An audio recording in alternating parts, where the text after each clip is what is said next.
Welcome to episode 28 of the Corporate Real Estate Insider Podcast. We were just talking and catching up before we hit record here. Brian is coming to us with breaking news. He was hyping this up as if it's the most crazy thing anyone's heard. It's pretty cool. I don't know the craziest thing I've ever heard in 2024, but Brian, let's hear this bombshell news story coming to you from Brian Connolly. I'm sorry to disappoint. It's not that exciting, but it is exciting in real estate circles. So the Boston Globe dropped a bombshell last week titled "A Looming Threat to Greater Boston's Biotech Dominance 700 Miles Away." And the purpose of the story is to compare Boston's cost of doing transactions and running a business in the biotech sector to Raleigh-Durham.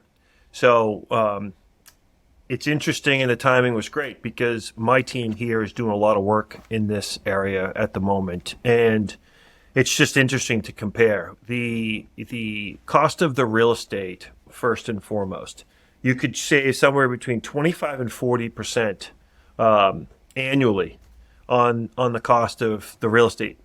You could save somewhere between 20 and 30% on the cost of CapEx. You could save 25 to 30% on the cost of labor. Never mind incentives. Never mind Massachusetts being the 49th out of 50th state in ranking in terms of the tax structure for businesses. North Carolina being, I think, 5 today, going to top 2 when their state income tax or state sales tax goes to 0 in the next few years. The Massachusetts has one of the highest costs of electricity, the highest cost for natural gas, and overall operating expenses are very challenged here in New England. North Carolina, significantly less, somewhere in the tune of 10 to 30%, depending upon where you go. So it's it's a big deal for the community here. The interesting part of it is a lot of the developers that are controlling the market up here from a GMP perspective. One that's referenced in the article by the name of King Street Properties also has the major development, or one of the 2 major built-to-suit developments that are in the Raleigh-Durham, North Carolina market. And what's really interesting from a client's perspective that are in this space, there is a couple $2 billion in facilities that have been built on spec during the life science boom. Two of them competing properties sitting right across from each other that have delivered 2 buildings each on spec that are sitting vacant today. And rents are going to be in the kind of mid to low 40s. Tenant improvement packages of $200 to $300 a foot, and compare that to Boston that has no campus environments that are feasible today. ARE has one that's too far off and too expensive to really explore. So if you're a company in Boston, you could go down, save significant money, real significant money, material amounts of money, be in a campus environment, lower cost of living for your people, and it's really compelling. And a lot of the companies that we're talking to up here, I will tell you, are really exploring this. I think for the first time in my career, as they look to find ways to reduce costs and save money. Brian, you're quite the booster for your hometown region there, man. Chamber of Commerce, go Boston. I think it's interesting when you start thinking about where in the country is the most cost-effective, efficient spot to manufacture, whether it be, manufacturing pharmaceuticals or manufacturing widgets or, building new factory or semiconductor chips, whatever it might be. I think it's easy for people to follow the, cost of labor, cost of electricity, and do all of these things. And we obviously know that Raleigh-Durham is already a very established hub. It's a great spot to live. It's very believable to me that at least a percentage of people that live in Boston would be willing to relocate to Raleigh-Durham for the right professional opportunity. Something that I'm seeing happen that always is perplexing to me is you'll keep following this like path to efficiency and end up in a market that nobody wants to live because maybe electricity cost is lower than anywhere else.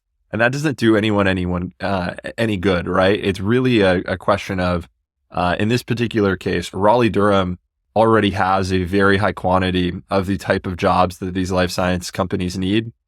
It's a very high quality spot to live. And then there's all of these other factors that are in line too.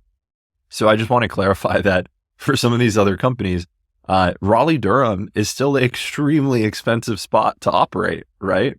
But compared to Boston and on a relative basis to the concentration of life science talent that it has, it's very favorable. So it's just important to keep those things in mind. Yeah, very astute, Tucker. I know with, as we're tracking these emerging manufacturing hubs. Now, our listeners should realize we're not talking about the R&D. The real core talent that makes Boston Boston is not going to be working in a factory actually manufacturing the drugs. They're on the R&D side. They're on the knowledge-based side. They're working in Cambridge or in one of the markets that have kind of spilled out of Cambridge. But for the other side of it is on the manufacturing side. That's where Raleigh-Durham has really made a place for itself. Two ways. One is they're growing talent through the universities, but more importantly, they've realized that the talent for manufacturing is going to come from a different place than the Dukes or the NC States or the University of North Carolina, Chapel Hill. And they've really built their community college network. So these are really high-paying jobs for the region that are being supported by these cutting-edge drug companies that are opening these factories that could be $1,000 a square foot to build just the interiors of them to be able to produce the product. So it's pretty important to the local economy. But Tucker, to your point, there's Houston's trying to get in the game. Indianapolis is trying to get in the game. Florida is trying to get in the game. These are all these markets that don't have this established hub. And there's another 3 or 4 right behind it that just don't have the ecosystem yet. They don't have the feeder system in the community with the colleges or the local colleges, community colleges. So they're trying to get there, but they see this as a real opportunity. North Carolina, Boston have established for themselves in this space it's really hard to compete with. But it's just so interesting that it broke last week, and the reporter's been working on the story for 2 months. And there's just enough momentum, and it's just too expensive of a state to manufacture. New England is cost prohibitive in the manufacturing space. So I've done work in biotech manufacturing, in semiconductor manufacturing, in high-tech manufacturing. All these companies having to really look either north of the border, the easy answer to New Hampshire. For this sector, it's North Carolina, but others are just going anywhere they can to get out of Massachusetts, which is, I guess we're a product of our own success where our costs are just too high on the labor and real estate side. I think you got to be careful, though. I mean, I'm in Tucker's camp on this one, guys, because there's always speculation that people are chasing efficiencies. And to Tucker's point, sometimes it just comes down to, well, is it a good place to recruit and retain my people, though? Because people, keep in mind, are your biggest expense, by and large, for any company in the nation. Real estate, usually, not always, but usually a close second. And here in the Northwest, during the pandemic and when there was just this absolute insatiable desire for lab space, much like we saw in the industrial, which we've talked about in the pod, Alexandria bought 1.3 million square feet of real estate in an area of the Northwest here called Bothell. It's just north of Seattle. With traffic, we're talking 45 minutes. And it was their play was, hey, we can control the market given the amount of space we will own. And Seattle was getting so expensive for lab space, it was kind of the release valve because lab space in Bothell was trading for about a third as to what you were paying in Seattle. Well, we've all seen and we've talked about on this pod what's happened with the life science market. Recently, late January, so last week, Alexandria took a $29.7 million impairment on one of these buildings they bought. For those that you don't understand what an impairment is when something basically, it could be buying a company or a piece of real estate, where it basically drops in value to the point where it's nearly worthless, and it helps investors have better clarity on the health of the company they might be investing in. So anyway, long story short, this is a case where, Alexandria took a play that, hey, if we can control this much product, we can help drive demand that can't afford South Lake Union in Seattle to Bothell. And there might have been some other investment thesis along with it. I wasn't the one making those decisions to buy all that real estate, but nevertheless, it hasn't played out. By and large, I mean, yes, the market has kind of gotten soft, and venture capital flowing into life science is not what it was during the pandemic. But, people want to be, in Seattle historically. I mean, I've talked to dozens and dozens of life science companies in Seattle who complain about how much it costs, but refuse to explore lesser cost alternatives just simply because of their people. So whether that Boston Raleigh-Durham thing will work itself out, Brian, I don't know, but I'm kind of in Tucker's camp that people will pay up to be where they can recruit and retain. Yeah, I don't disagree with you. I think the difference here is, and by the way, that's for a lot of the GMP manufacturing buildings that have been bought, either second generation buildings for conversion, an hour outside of Boston, or ones that are being built on spec closer to the city. What the marketplace is expecting, and it's I'll give you an example. We were just in a conversation with a large biotech company, and they built their headquarters and they built manufacturing nearby because they wanted their crossover of talent. They wanted the ability for their engineers and their scientists to be able to influence and interact with the folks at the manufacturing facility. The feedback they got now that they've come online for a while, it's about 95 to 99% zero interaction between the two different parts of the business. So they effectively could have moved that anywhere in the country, and it would have stood on its own, and there would have been zero impact to the success of that business. So I think companies are getting smarter about this, because your point is exactly right on the high talent stuff. But then if you're trying to produce a drug and you've got the government coming down on you trying to make you produce the drug for cheaper, why are you trying to produce the drug in the same market that you invented the drug, right? So let's look at this manufacturing the same we look at all manufacturing. Chase lower cost to a point, right? We don't want to put it all overseas and have there be some sort of a risk to the supply chain.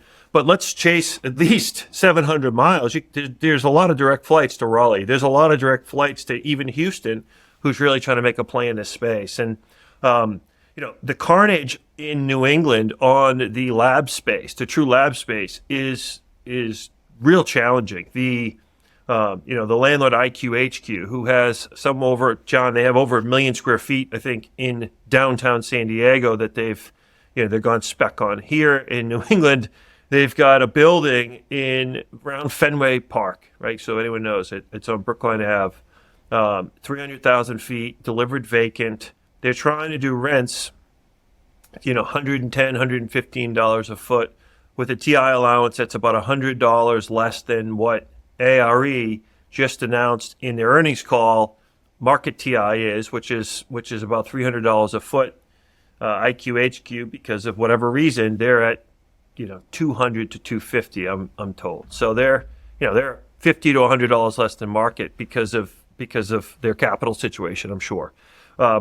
You've got them with another building on the west side of Cambridge where no one wants to be, delivering 2 buildings of a 5-building campus that'll eventually be 700,000 feet vacant, that with no tenants in sight, and they're asking for similar rents with similar TIs. So none of that is a good position to be in right now. So there's a lot of things that all of you have said that I find pretty nuanced.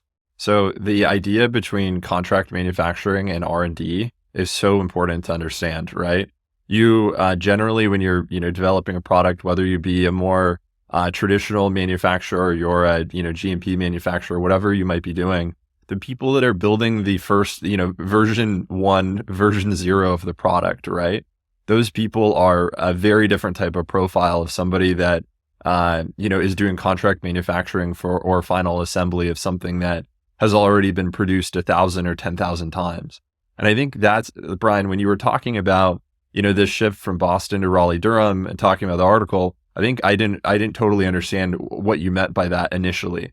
And now what I understand it to mean is that it's not as if Raleigh-Durham is threatening Boston as the epicenter of life science R&D and sort of cutting edge, research. But what it is becoming the, manufacturing suburb of Boston where costs are way lower and it's a different type of talent pool. And that's still a great position for Raleigh-Durham to be in. And naturally, as there's more GMP and all that in Raleigh-Durham, of course, there's going to be more cutting edge research that also happens in Raleigh-Durham.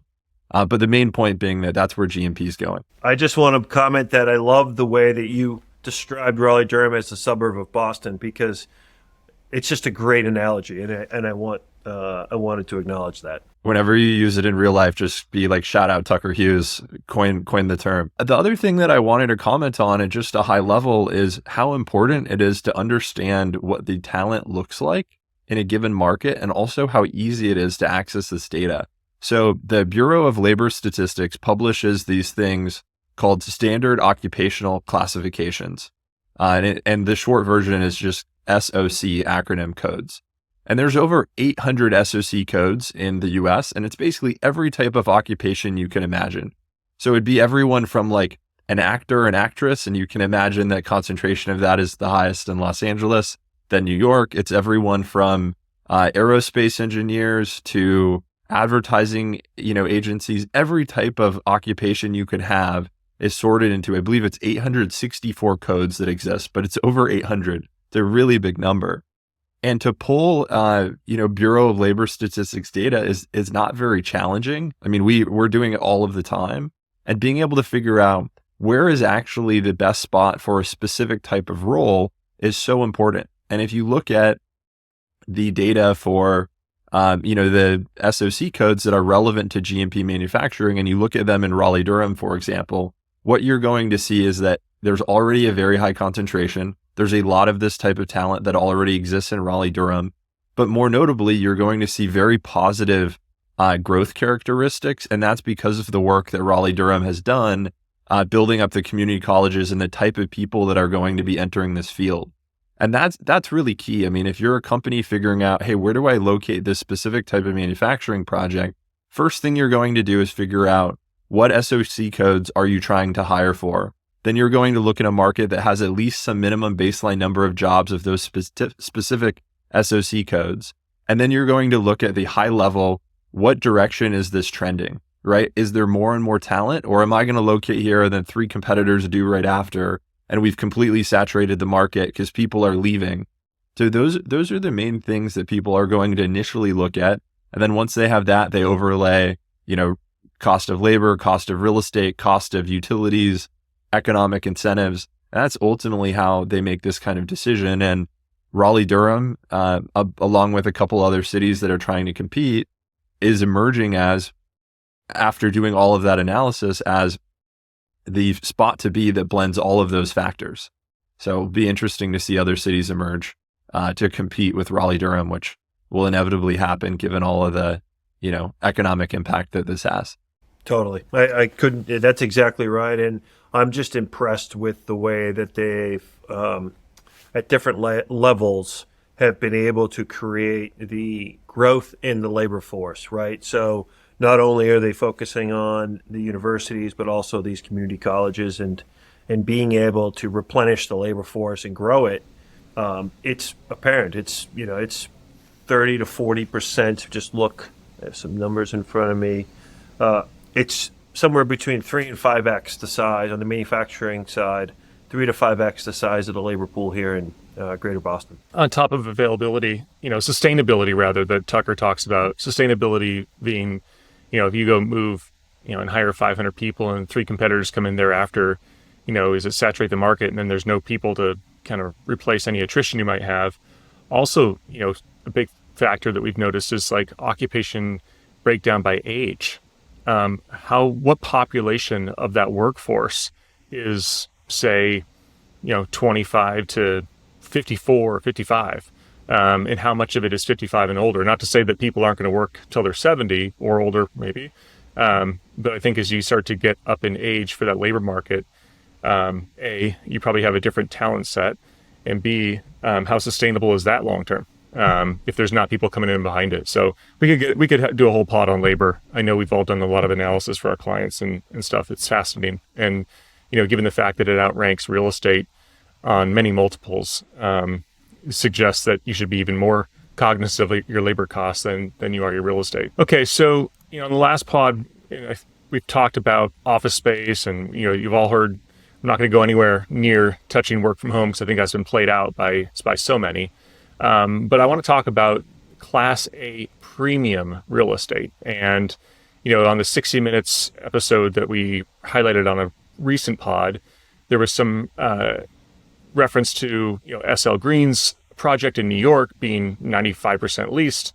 There's markets across the country who have Class A plus premium real estate that's just doing phenomenally well. In some cases in New York, people have achieved $300 rents, record rents. Here in the Northwest, we had transactions occurring over in Bellevue at near or at record rents.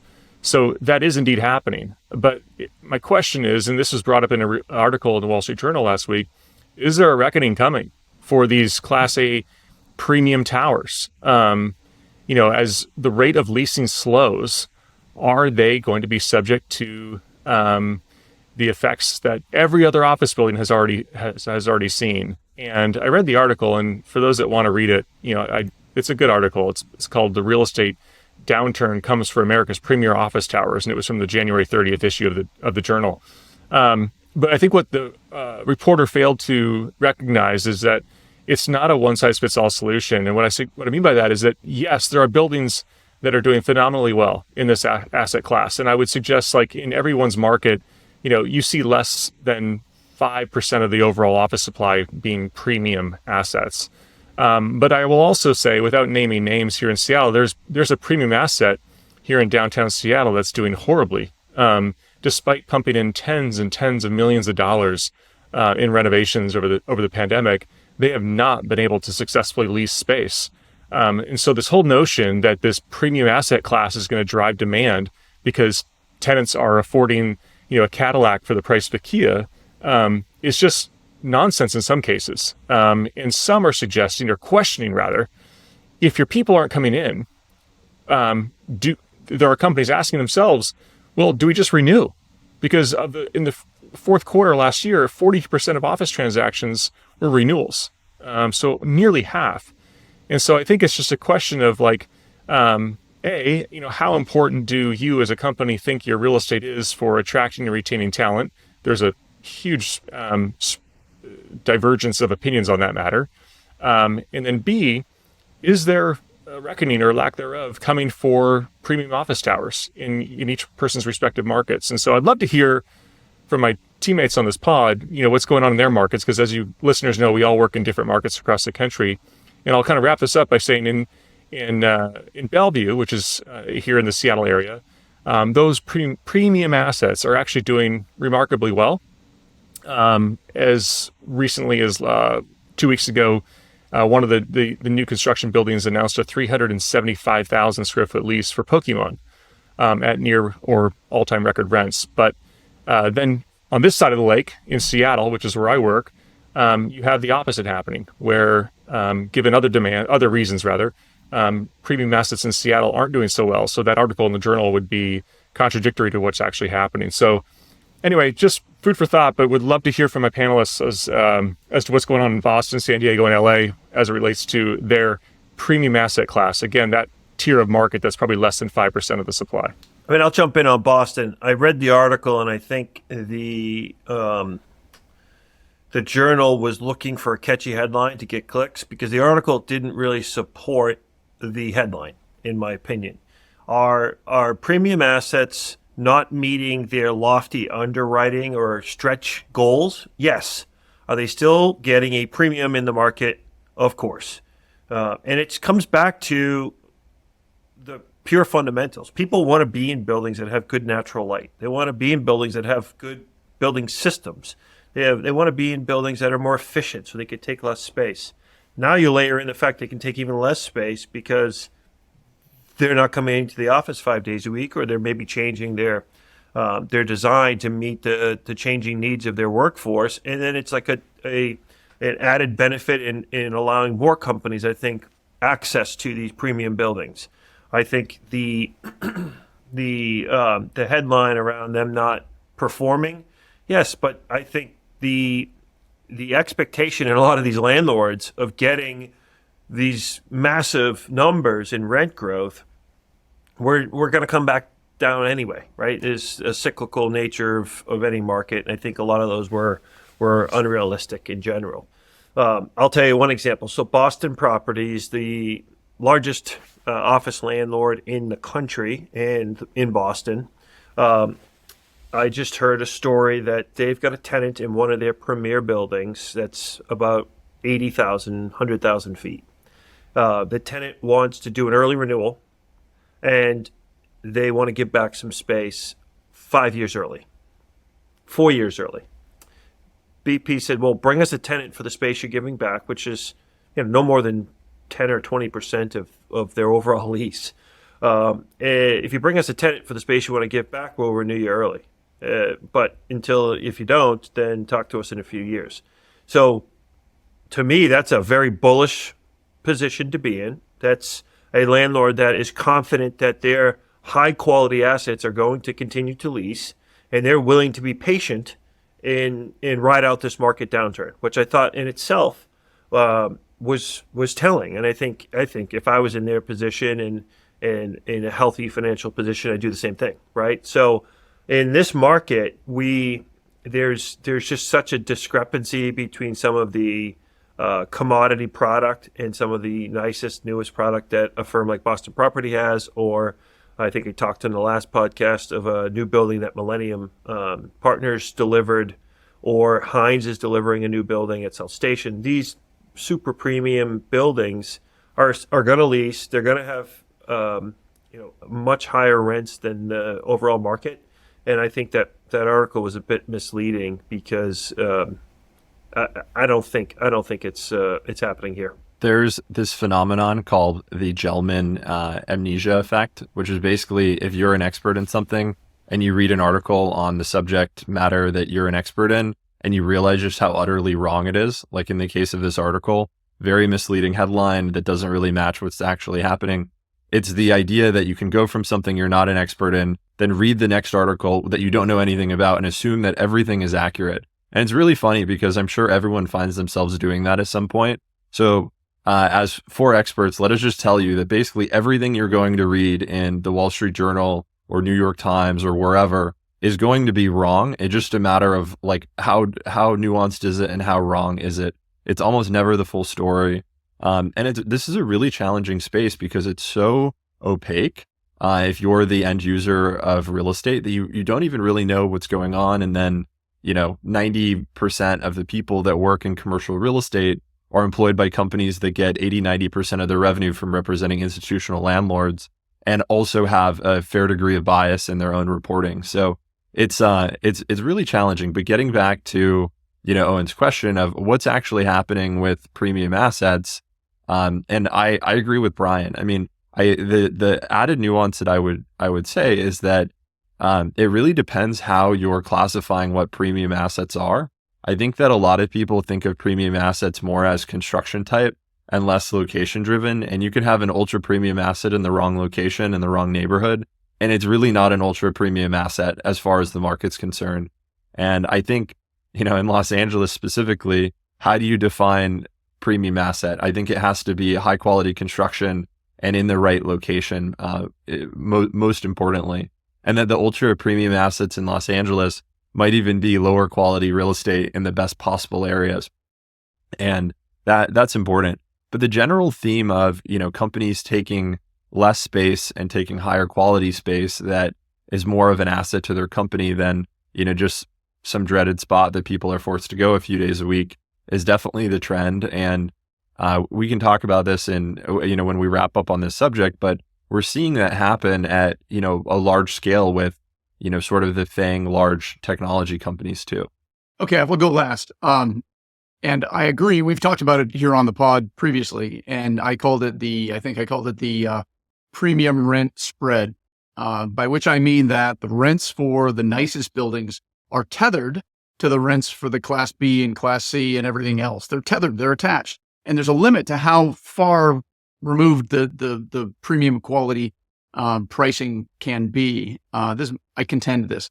I also want to suggest, I'm glad you brought up location, Tucker. I think that's really being missed. People think of Class A as just nice buildings.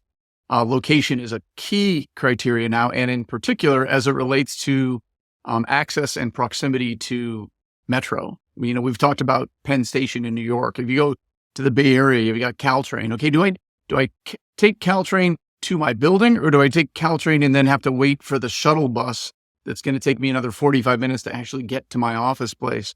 So is the building that sits there at the Caltrain station worth a premium? Yes, it is. How much is that premium? Well, that's what is subject to negotiation. And what I will contend is that it's not inelastic, it's elastic. People have a choice because it's not just the very best and the very worst. There's product everywhere in between. So there's a great building that's right at the Caltrain station and they're demanding a premium rent.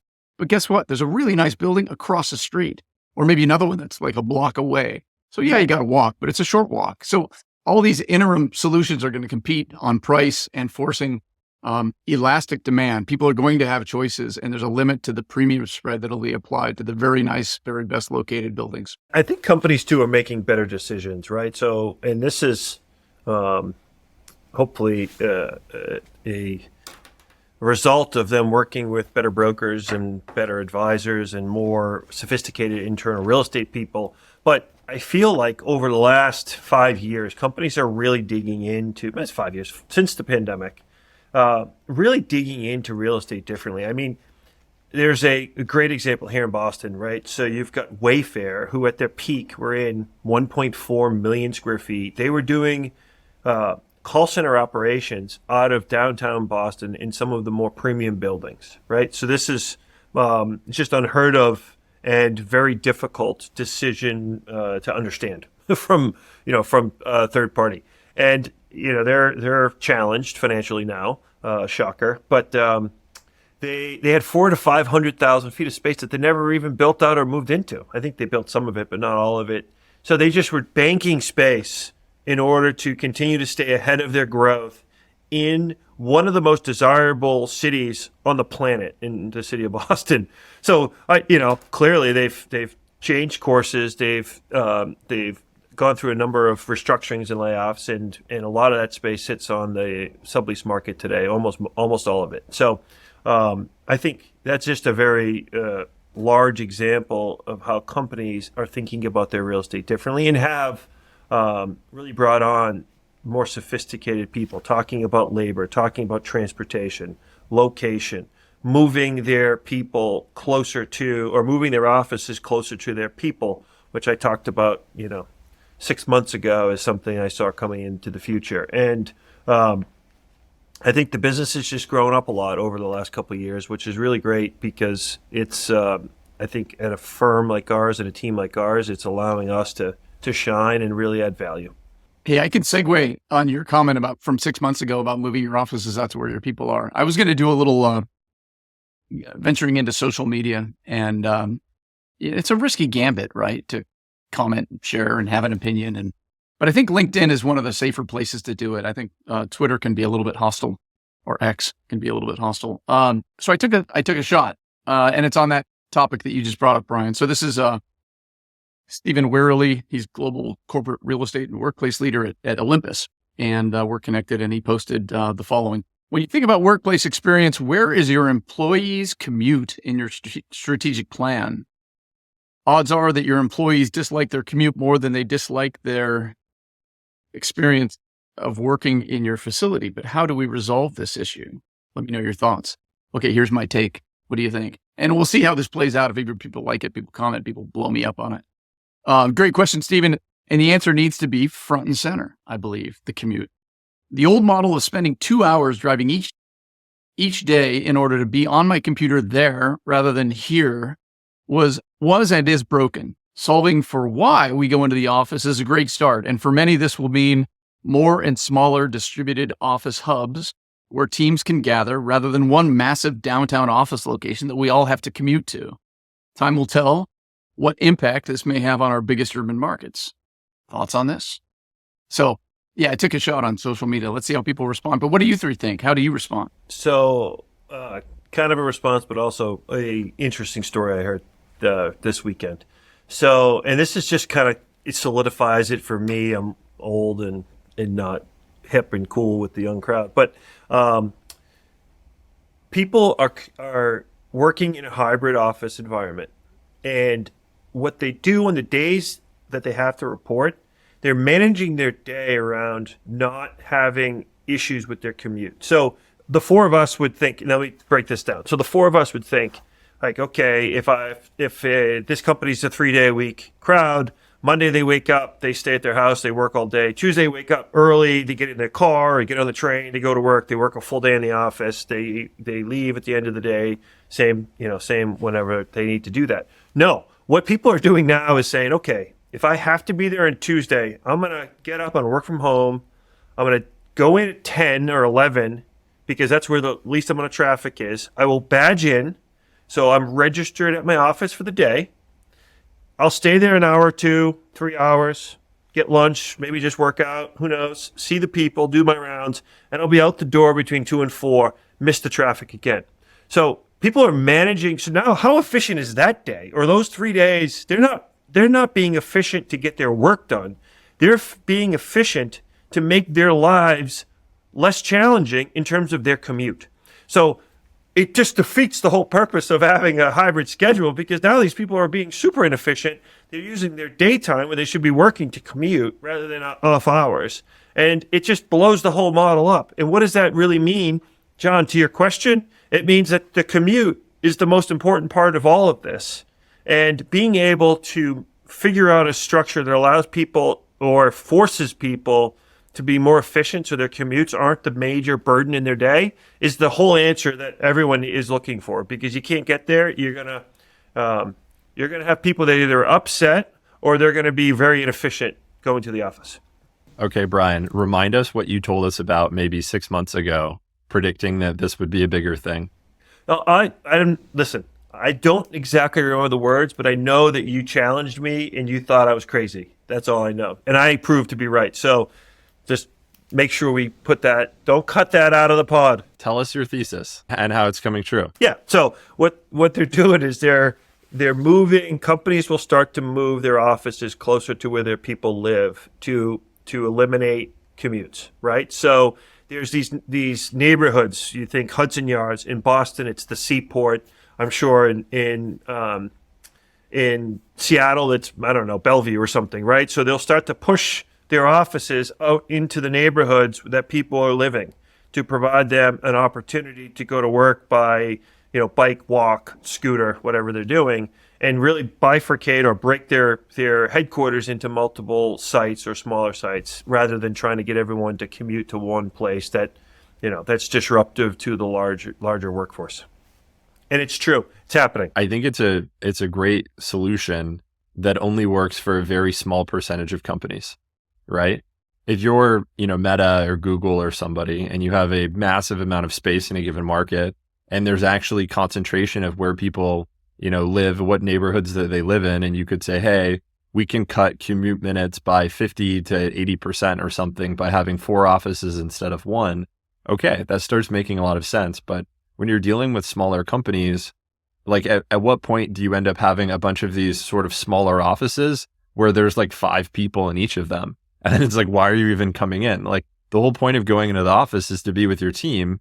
And my sort of resistance against your idea 6 months ago was, at what point is this really practical? Like, wouldn't it be great if, our Hughes Marino office in LA with, like a couple dozen people, right? Imagine if we just had like 10 offices and each of us, at some point you're like, okay, we're all like going to our own, single office in a, co-working space. So I think there needs to be some balance and recognition that this really doesn't work for small companies, and small and medium-sized companies make up the vast majority of most office markets. I want Brian to respond to this because I'm curious what he thinks and how this can apply to smaller companies. So, first and foremost, Tucker, you're in LA, and this phenomenon was happening in LA because of traffic well before everywhere else. So it's a proven system or approach in LA for a lot of companies, that at least as I've kind of dipped my toe in it with larger users. I think your answer is it cannot work. Like there's a critical mass that you need It can't work for small companies because you need to still be getting the benefits of bringing people together, or why are you even opening an office? I mean, that's the reason that a lot of companies are moved away from co-working for this enterprise model of co-working, where a big organization would have lots of small kind of drop-in offices. All of that has either gone to a coffee shop if they're on the road, or their home office if they're at home. So that model's kind of fallen apart, and I don't think that's the target audience. I think you need, what's the number? 50,000 feet, 300 people, 400 people, right? To start to really make sense, where you could break that into hubs and try to get a higher interaction with your employees on a more local basis, rather than make everybody try to commute to a central location. Let me dig into this a little bit further, right? Because when you think about what a company is, or what a company that has a large presence in Boston or LA or Seattle or wherever, right? Really what these companies are just a collection of different teams that work on different components of the business, that all have, different roles on the team, but all have the same focus or job, just to help the company be more successful, right? And if you start taking an example of, say you have a 50,000 foot or 100,000 foot office, and let's just say you have a 100,000 foot office and there's 500 people, and say it's a technology company. And of those 500 people, let's just say that across different teams and divisions and all that, they're relatively evenly dispersed across the, neighborhoods where you'd expect for people to live. And then let's say that they're relatively evenly dispersed in terms of age, family status, things like that. You start breaking it down. It's like, all of a sudden, it's like, of the 500 people, well, maybe there's 50 people or 100 people that live in an area where you could cluster them and say, okay, great, we're going to have 5 offices, and 100 people who's going to go to each of these offices is going to save everyone a bunch of commute time.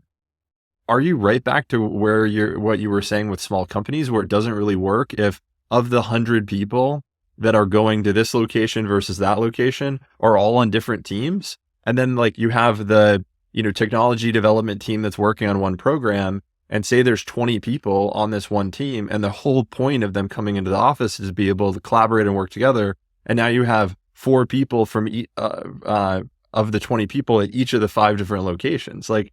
What have you really done, right? So how do you respond to that? How do you actually implement this, recognizing that there's a lot more complexity beyond just where do people in the aggregate or on average live? Well, let me chime in here. So, Brian, you seem to be, relative to the smaller companies, less those that are massive and can afford to have many locations. I got to say, you just sound like the mini offices are everywhere philosophy proponent, which I don't disagree with if you're a big company, but for the smaller companies like Tucker's trying to talk about or suggest, I don't think it works. It turns finding office space for the company into a giant officer scavenger hunt. And why, you talk about getting people back together, even if it's on 2 to 3 days a week, it's basically, to Tucker's point, a game of hide and seek. If those days that you're trying to be together, you've got 5 offices in a metro area, and who knows which office that person's going to be in, especially because sometimes they might be working with teams from one group, and then maybe next week they're working on a project where they need to be corresponding with teams on another group. So I don't really think there's a small office revolution upon us. Maybe some remote hubs could work, but the other thing too is that you have to think about how strong is your leadership in those offices, because it's easy to get lost where I could see some of these offices having those days they're asked to be in the office, whether it be 1, 2, 3, 4, or 5 days, whatever it might be, reaching desired occupancy. Whereas if the leader in that office is someone who actually prefers to work from home, because I'm sure there's some leaders that actually prefer to work from home, isn't leading by example, maybe nobody goes. And so it's really hard for, unless you're a large company and you can have an office of 50,000 feet, as your satellite office, so to speak, less the corporate headquarters, it gets really challenging. And, efficiency is another discussion. I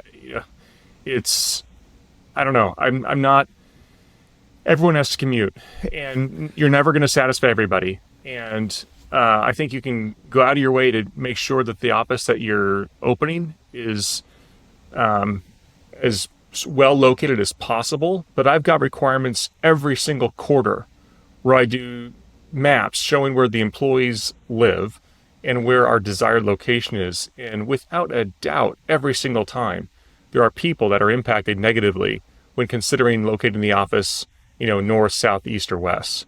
And with those requirements, with the thought of opening yet a second office, having redundancies that you otherwise wouldn't have to duplicate if you had one location, is usually just cost prohibitive. And I've rarely seen it done. I'm really curious how Brian responds to this, because I mean, just as if you've listened to our podcast for a while, even though, Brian isn't out here like naming his clients' names for confidentiality reasons, all of the three of us know that Brian represents a lot of these small, medium-sized companies, but also represents a lot of these companies that are enormous, that have thousands or tens of thousands of employees.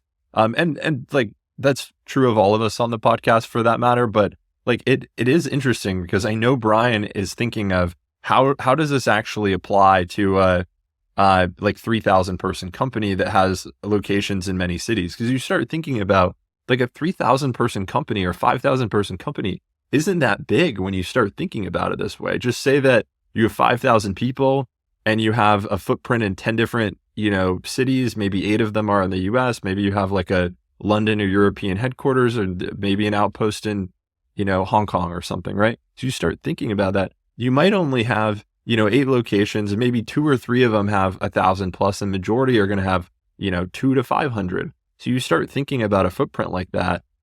Brian thinks this is a very good idea for some companies. I really want to understand the use case, because I agree that it could be great, and what you're trying to accomplish is a very worthy goal. And then John, I would love to loop you in once we have Brian respond, just because what you're talking about, like what you posted on LinkedIn, is that this isn't one of the issues. Like, this is the issue with return to office, is the commute. So anyways, let's hear what you guys think. Thanks, Tucker. So here's what I believe. A company that's in a market is likely going to keep a significant presence, or a presence, in the location that they've always been in. But as you start to think about that location, it's going to significantly decrease in size.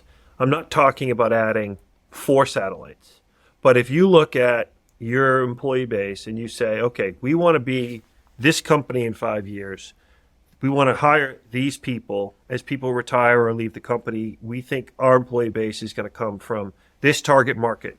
Where is the highest concentration of that target market? Okay, it's in this neighborhood. Put an office there. That's what I'm talking about. You're not going to get the new people, the people that are younger, the people that are going to be the next generation of leaders in your company, to commute the same way, blindly, the same way as everyone else did 5 years ago, 10 years ago, 20 years ago. So you start to think strategically. Yes, we're going to continue to have, because to John's point earlier, if your location is in a place that is disruptive to people, but it's already there, it's easy to just continue to leave it in, the generally same location. But how do you get the people that you're trying to hire, retain, and attract the next wave or the next group or the next person? You need to get closer to where they are. So I have got a client that's an hour outside of Boston in traffic, 30 minutes without. We're opening a satellite office right now in the hottest market in Boston, right? So they're saying, you know what, we want to attract young people. We want to attract a different type of employee. We want to bring people from other cities and have them a place to touch down and be a part of our ecosystem. They're not going to get in the car or a cab or an Uber and go an hour in traffic out to our headquarters. We're going to put a spot downtown. That's what I'm talking about. So they've got a major presence outside, small satellite in the neighborhood that everyone's in. So I'll kind of bring it full circle. The original premise of my post is this idea that, the why we're going to the office is central to the conversation. I believe there's a change that has occurred where it's no longer going to be okay that we're going to commute these long hours just so I can be on my computer there versus here. Like, that's not why we drag our teams into the office. We want our teams in the office for a different reason. It has to do with interaction. It has to do with team chemistry. It has to do with culture. Okay, so I believe this is the best workplace strategy conversations are around this today. What is your why? Why are you bringing your people in? And who do you want them interacting with? I don't think you want everyone interacting with everyone. It's not practically possible. And so you're going to find there's patterns where, yeah, it'd be great if these teams could be together. These teams don't really need to interact with those teams. The insurance folks and the finance folks or the operations team or the BD team. I mean, what are the patterns of overlap that you're going for? And maybe is there a way to make this work in a hub and spoke methodology as opposed to a single location in a massive tower in a downtown urban market? It's the workplace strategy conversation. Why? Here's where I'm coming from with this. I think there is a major problem with every company getting people back. Even the ones that are telling people they have to be in the office is having an issue getting people back in the office. This is a major issue with our workforce. To me, I'm not sure if we're ever going to get there unless we have a major change in our labor markets, which last Friday they came out on fire again. I just don't see it. Globally, the markets have gone back to the office. In the United States, we haven't. We have, and I can't tell you even the industry because the information is so guarded, but we have executives standing out in front of their investors, in front of the world, telling everyone, and these are massive organizations, that they're a 5 days a week company, and 4 days of them are anchor days. We have to be there, and their average occupancy is 1.2 days a week, based on data. I just found that out last week. A major company, one that everyone knows about. And apparently, the person I got the data from, it is industry-wide. It is company-wide. So landlords, I think, are in a real challenge right now. I think companies are really struggling with this and figuring out what the right mix is. Because even if they're asking the people to come back 3 days a week, they're not doing it. And the more data we collect around this, the more companies are going to start to realize that what their expectations are, what reality is or not, are not aligned right now. Okay. Lively discussion for episode 28. Thanks so much for listening. We'll be back in another couple of weeks with the next episode. And until then, who do we have on the Super Bowl? I got Taylor Swift's team. I'll be wearing my Taylor Swift merch, t-shirt, hat, sweatshirt, all the stuff. Brian, what about you?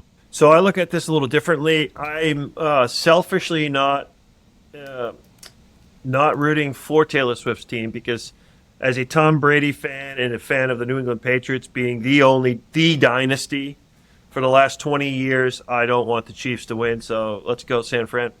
I got to go for the Chiefs only because I'm a diehard Seahawks fan and the Niners are our arch rival. So as much as it pains me to root for a team that just seems to be becoming the New York Yankees of the NFL, I got to go for the Chiefs. I'm going to be rooting for the Niners, but if you want me to put money on it, it's going to go on the Chiefs. Okay, Brian, John, I'm going to send you some of my favorite Taylor Swift songs after this, see if I can change your mind. She is launching a new album, so I'm very excited as well. I'm a big Swiftie. Same. Yeah, no, like in all seriousness, no joke. Taylor Swift's the GOAT.